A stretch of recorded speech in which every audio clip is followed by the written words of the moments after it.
Hello guys, आज start कर रहे हैं क्लास 12 केमिस्ट्री का चैप्टर 2 विलयन यानी कि सॉल्यूशन। और इसमें हम आज जानेंगे कि विलयन क्या होता है, विलयन किसे कहते हैं। तो विलयन की परिभाषा तो सब लोगों ने याद की हुई है, मैं यहां पर लिख देता हूं। विलयन क्या होता है? दो या दो से अधिक पदार्थों का समांगी मिश्रण, दो या दो से अधिक पदार्थों का समांगी मिश्रण विलयन कहलाता है। विलयन कहलाता है। सबने ये परिभाषा याद की है, लेकिन आज तक इसको समझने की कोशिश किसी ने नहीं की। आज इस परिभाषा को समझेंगे कि इसमें जो वर्ड आ रहा है समांगी मिश्रण, ये होता क्या। सब लोगों ने मिश्रण को पढ़ा हुआ है। मिश्रण क्या होता है? मिश्रण दो या दो से अधिक पदार्थों को मिलाकर के जो नया पदार्थ बनता है उसे क्या कहते हैं? मिश्रण। दो या दो से अधिक पदार्थों को मिलाने से बने नए पदार्थ को मिश्रण कहते हैं। लेकिन ये मिश्रण दो प्रकार का होता है, ये याद रखना है। एक होता है समांगी मिश्रण और दूसरा होता है विषमांगी मिश्रण। समांगी मिश्रण और विषमांगी मिश्रण। अब समांगी मिश्रण क्या होता है और विषमांगी मिश्रण क्या होता है, इसको भी पहले समझेंगे, तभी तो अपन विलयन की परिभाषा को समझ पाएंगे।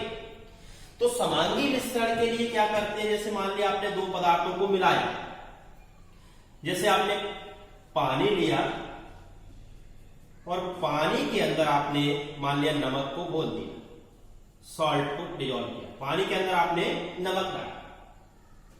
तो आप कुछ देर बाद देखोगे पानी के अंदर जो आपने नमक डाला है वो आपको दिखाई नहीं देगा। पानी के अंदर जो आपने नमक डाला है वो आपको दिखाई नहीं देगा। मतलब पानी और नमक दोनों मिलने के बाद केवल एक ही अवस्था में आ जाएंगे। आपको केवल पानी पानी द्रव अवस्था दिखाई देगी। और जब ऐसा मिश्रण बनता है जिसमें आपने दो या दो से अधिक पदार्थों को मिलाया, मिलाने के बाद केवल आपको एक ही अवस्था दिखाई देती है, तब उस मिश्रण को समांगी मिश्रण कहते हैं। क्लियर हुआ?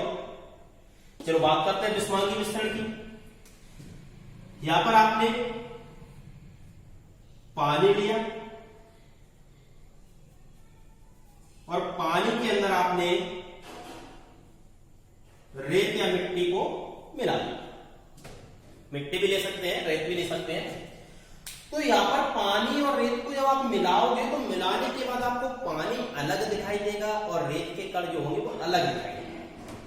आपको दोनों की अलग अलग अवस्था दिखाई देगी।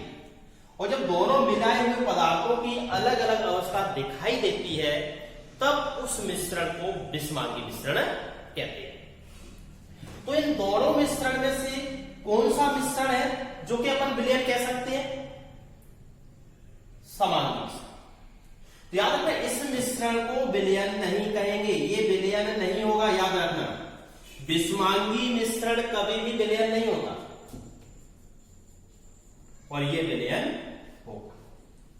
इसलिए तो हमने यहां पर परिभाषा में लिखा था दो या दो से अधिक पदार्थों का समांगी मिश्रण। समांगी का मतलब है आपने जो पदार्थ मिलाए हैं, जिन पदार्थों को मिलाकर के आपने मिश्रण बनाया है, वो दोनों मिलने के बाद एक ही अवस्था में आ जाते हैं, उस मिश्रण को कहते हैं विलयन।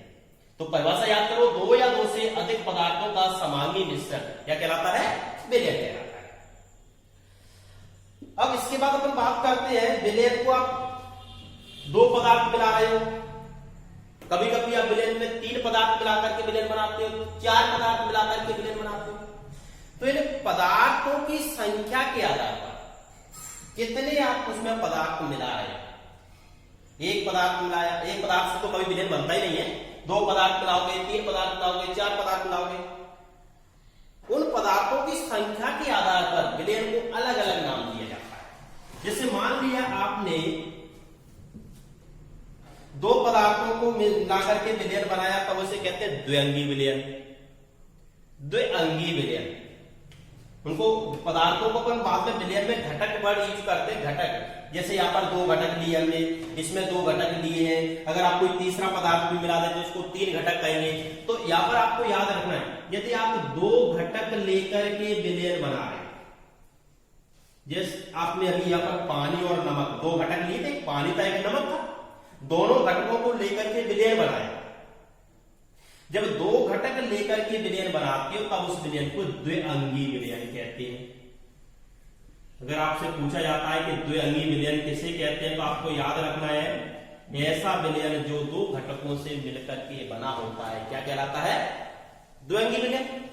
यदि आप तीन घटक लेकर के विलयन बना रहे हो, जब आप तीन घटक लेकर के विलयन बनाते हो तब उसे कहते हैं त्रिअंगी विलयन। त्रिअंगी विलयन। ऐसे चार घटक लेकर के विलयन बनाओगे तो चतुष्अंगी विलयन। ऐसे ही आपको याद रखना।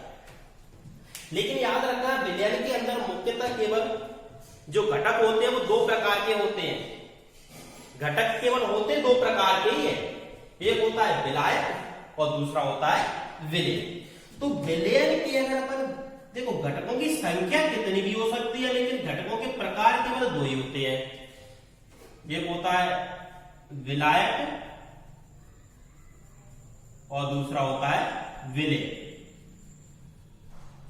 मतलब ये कह सकते हैं कि विलायक प्लस विलयन बराबर होगा विलयन।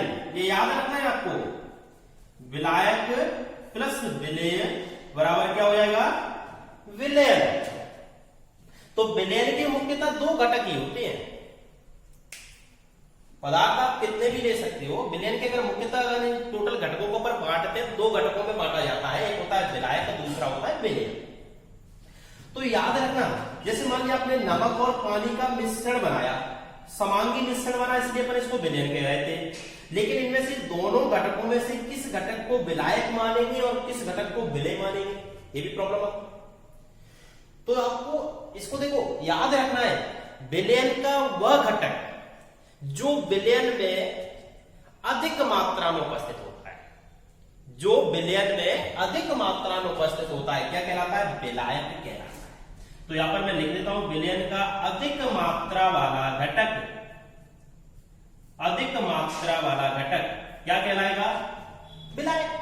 परिभाषा याद करो, विलयन का वह घटक जो विलयन में अधिक मात्रा में उपस्थित होता है विलायक कहलाता है।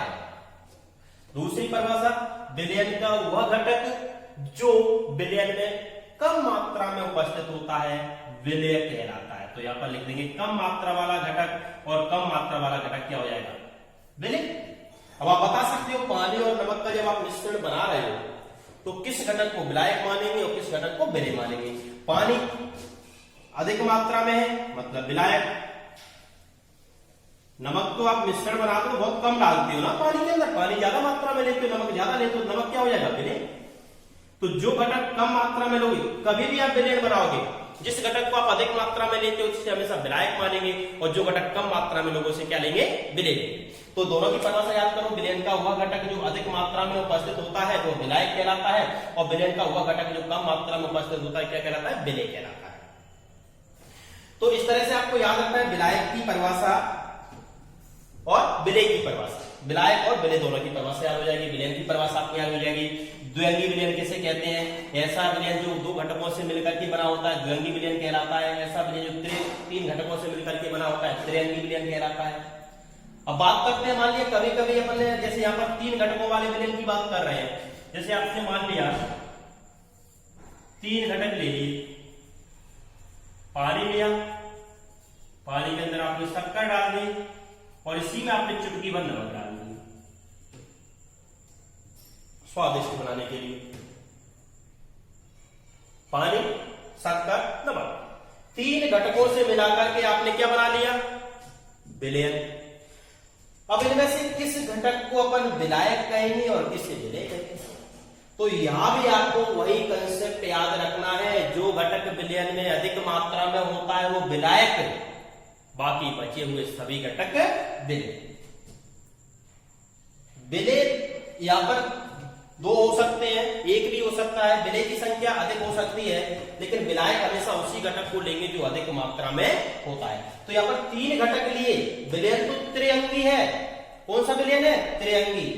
बट इसमें याद रखना है त्रिअंगी विलयन में पानी, देखिए आप एक पॉइंट और याद रखो, ज्यादातर अपन जितने भी विलयन बनाते हैं उन सभी विलयन में ज्यादातर पानी को ही विलायक लेते हैं, क्योंकि अपन पानी के अंदर ही दूसरे पदार्थ को घोलते हैं, पानी के अंदर ही घोलते, तो पानी को अपन ज्यादातर क्या लेते हैं? विलायक लेते हैं पानी को। बाकी जो बचा हुआ दूसरा घटक जिसको आप उसमें मिलाते हैं तो उसको क्या लेते हैं? अपन विलेय लेते हैं। तो अपन नमक और शक्कर दोनों विलेय हो जाएंगे, पानी क्या हो जाएगा? विलायक हो जाएगा। तो इस तरह से आप याद रखोगे विलयन क्या होता है और विलयन के कितने घटक होते हैं। विलयन के मुख्यतः केवल 2 ही घटक होते हैं, विलायक और विलेय। जो घटक अधिक मात्रा में होता है उसे विलायक कहते हैं और जो घटक कम मात्रा में होता है उसे विलेय कहते हैं, विलेय कहते हैं।